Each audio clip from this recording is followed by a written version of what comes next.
We continue our discussion of our position towards Ayesha, the wife of the Prophet ﷺ. Previously, we examined Surah Al-Tahrim and how the Quran evaluates her, and how the Quran describes her heart, along with Hafsa, deviating from the truth, from the right path. And we basically examined what it means for the wives of the Prophet to be the mothers of the believers. And is that a position Allah has given them to mean that they are good, righteous women, to be followed, and they are sources of authority? Or no, this simply means that no one can marry them. Or this is just an honorary title to honor the Prophet ﷺ. We examined that.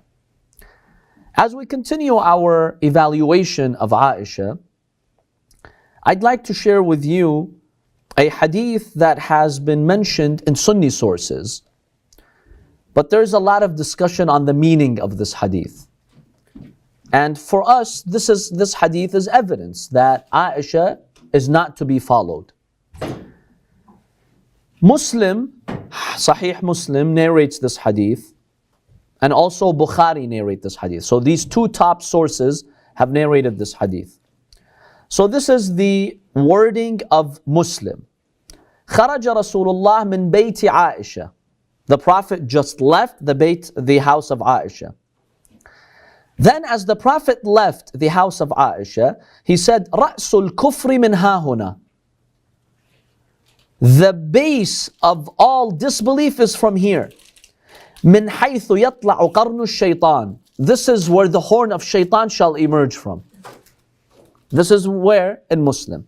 Let's look at Bukhari's version. This hadith is from Abdullah ibn Umar ibn al-Khattab. So the son or grandson of Umar ibn al-Khattab. The son of Umar ibn al-Khattab. He says, قام النبي صلى الله عليه وآله, of course from me, Bukhari doesn't say وآله, he says وسلم. خطيبا. The Prophet stood as a speaker. He was speaking in the masjid. فأشار نحو مسكن عائشة. He pointed towards the house of Ayesha. And he said 3 times, ها هنا الفتنة, ها هنا الفتنة, ها هنا الفتنة. Here's the fitna, here's the fitna, here's the fitna. من حيث يطلع قرن الشيطان. That's where the horn of shaitan shall come from. Okay. So we have these hadiths that clearly tell us the Prophet pointed towards the house of Ayesha, and he says fitna is going to come from here, shaitan's going to come from here. Now you are wondering, okay, if Ahl Sunnah are aware of these hadiths in Bukhari and Muslim, then why do they still follow Ayesha? This is how they interpret it. And this is why we reject this interpretation. I'll share that. They say we have hadiths in other sources that the Prophet once pointed towards the east, towards Najd, the middle part of Hijaz, the cradle of Wahhabism. The Prophet pointed there and he said fitna is going to come from there. Before he did that, the Prophet ﷺ said, Oh Allah, give barakah to our Sham and to our Yemen. Allahumma barik fi Shamina wa Yemenina. Yemen's good, barakah. Sham is good, barakah. But that place, Najd, fitna, shaitan, shaitan. This Ahl Sunnah do have these hadiths. Okay. Their claim is that these 2 hadiths in Bukhari and Muslim, in which the Prophet pointed at the house of Ayesha, he wasn't really pointing at Ayesha's house, he was pointing east. And he was pointing towards Najd, and he's just saying that it's a fitna place, where shaitan's going to mobilize people. So it has nothing to do with Ayesha herself. That's their rebuttal or justification. What do you say about that? I've shared with you the actual text of Bukhari and Muslim.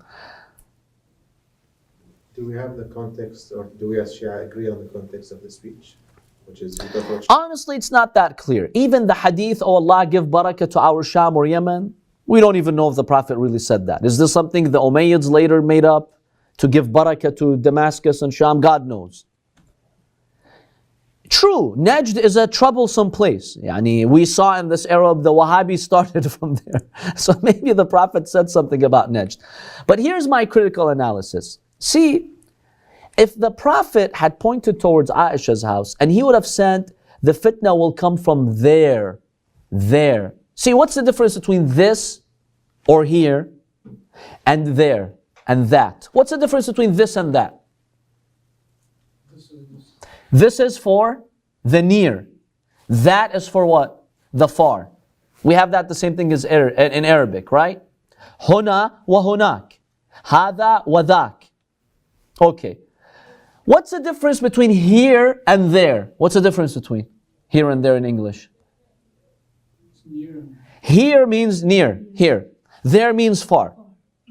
See, if the Prophet, according to Bukhari and Muslim, if the Prophet had said from there, the fitna will come, maybe they had a point. Okay, he's not referring to Aisha's house, he's referring to that Najd place.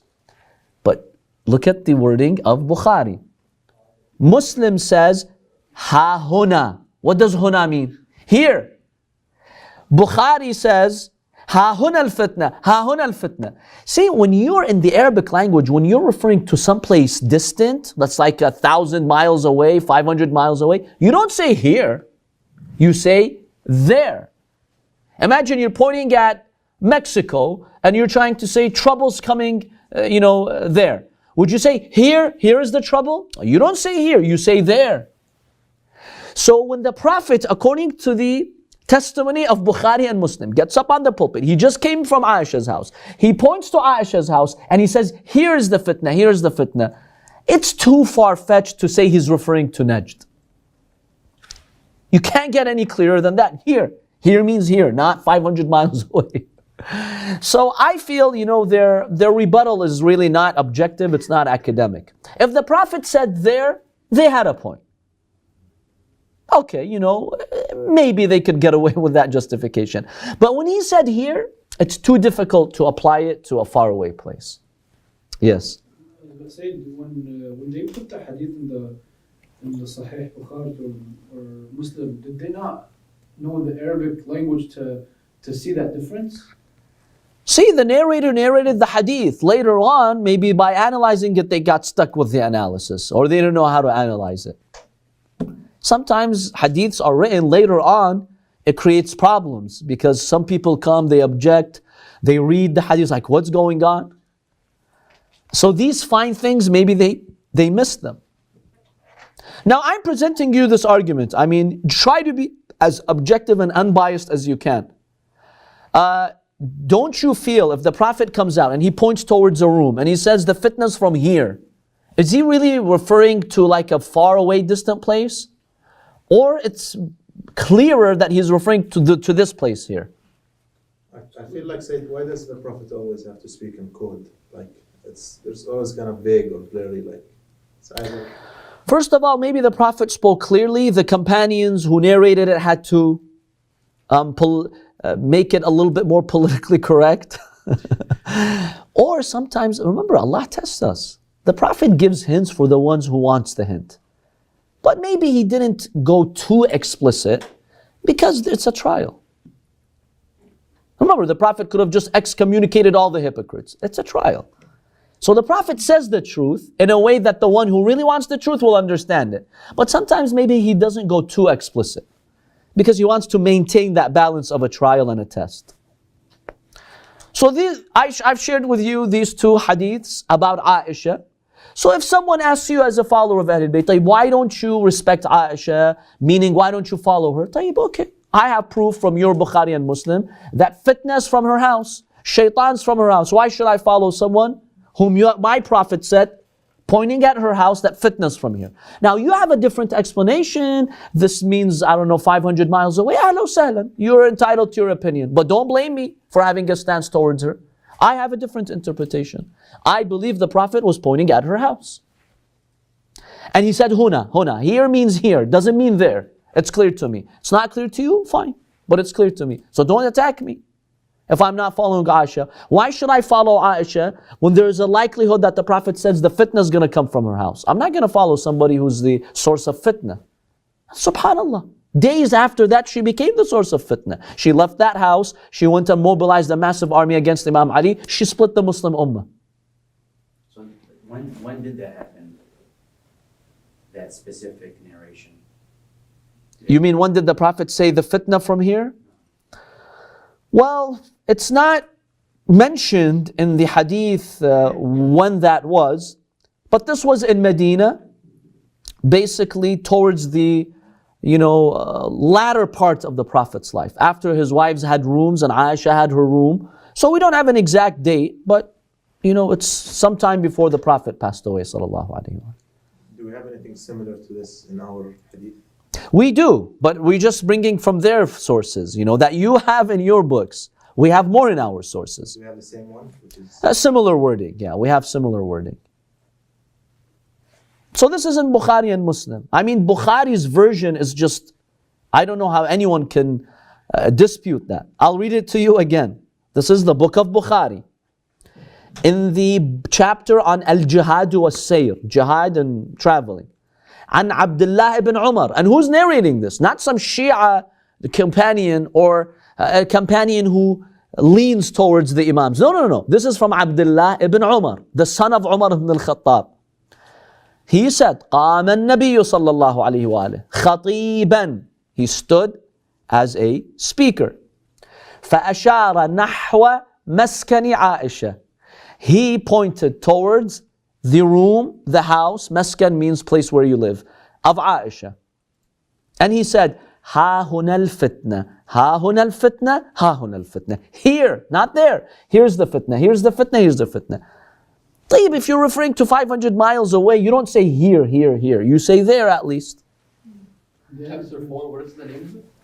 What's that? In Bukhari, right? Yes, this is in Bukhari, Kitab al-Jihad wa Sayr, the chapter on jihad and sayr.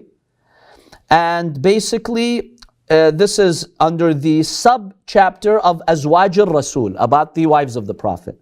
Now, Bukhari has many versions. The version that I have is volume 4, page 100, but you'll get other versions. So I just gave you the chapter.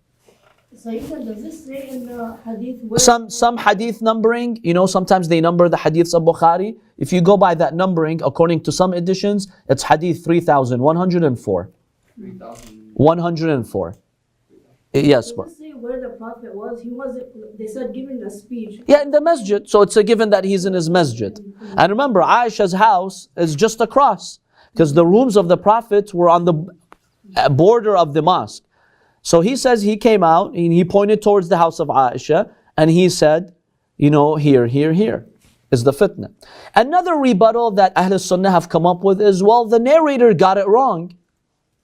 The Prophet was referring to some other place. He thought it was towards the house of Ayesha. So we don't have evidence the Prophet really meant the house of Ayesha. Maybe he meant something else. The guy, from his angle or viewpoint, he thought he was referring to Ayesha. That's another response they've given. But how come every single time it's a narration against themselves, they call it faulty narrations, but the entire book is called Sahih? No, they don't dispute the narration. They dispute the content, the meaning, or the conclusion that you draw. They're like, it's Sahih, yani the Prophet said that. But who told you he meant the house of Ayesha? See, the Prophet, he pointed. The narrator thought it's the house of Ayesha. Maybe he pointed to something else. So they're not disputing and saying that Sahih, the hadith is false. They're like, the Prophet said that.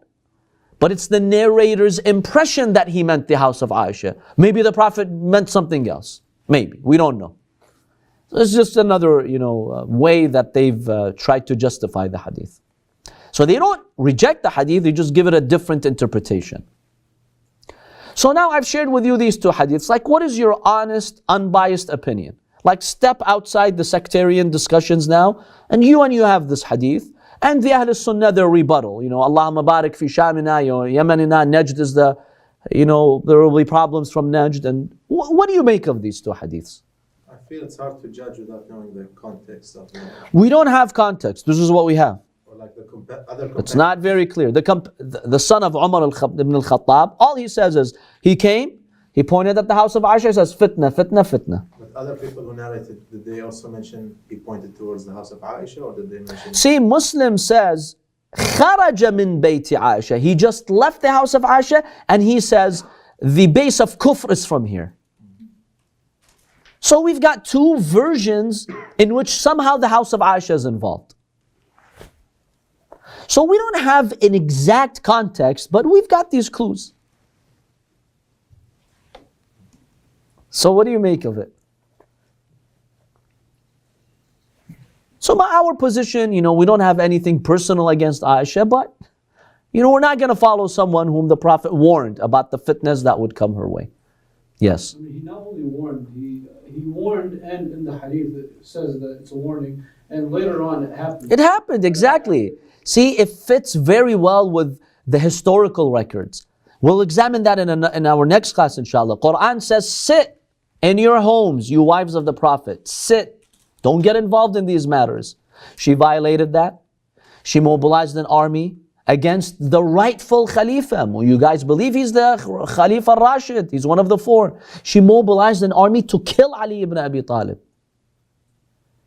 And the Prophet previously had said, fitna, fitna, fitna from here. See, it matches. There's nothing that would disqualify this hadith other than their deep belief that she's the best woman after the Prophet. Yeah, this is not compatible with your belief system about her. But, this should shed light on whether you should have such a belief or not.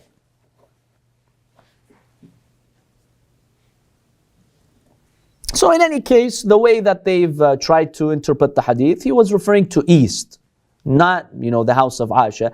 The house of Aisha happened to be on the eastern side, so the narrator thought the Prophet was referring to the Prophet, the house of Aisha. But my response to that is, the Prophet says here and not there, and it makes a difference how you word it.